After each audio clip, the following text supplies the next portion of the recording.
Your old pal Stavi here. This is map 9. I started to experiment with a storm because I want to make a Devil's Gorge for map 9 of Have Gun Will Travel, the Wild West episode.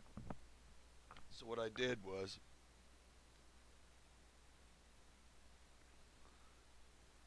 I made some textures, 6 and 7. Okay.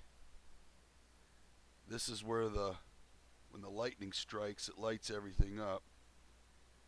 That's the sky. And before the lightning strikes, it's dark. Okay, you can see that. Okay. And I just drew a simple map right now.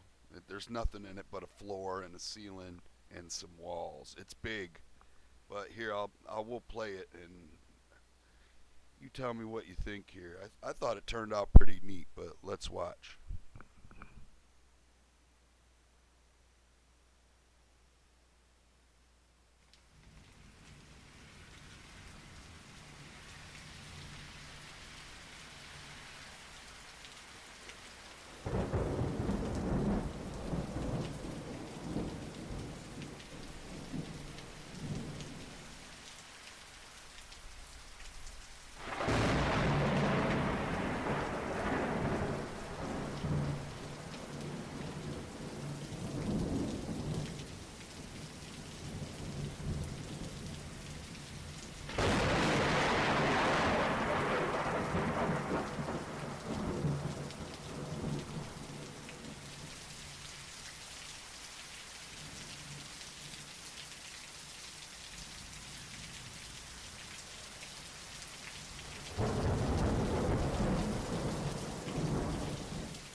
Yeah, so that's what do you think of that? I think it's pretty neat. I think it turned out pretty good. I mean, it's not synced perfect, the lightning and the thunder, but this is cheesy Doom, so I figure as long as I got it to flash and thunder, it'll be cool. I don't think I'll make rain, but I'll put water puddles around for you to, splash through. So it makes that splashing noise when you're running through puddles. Well, all right, Stavi out.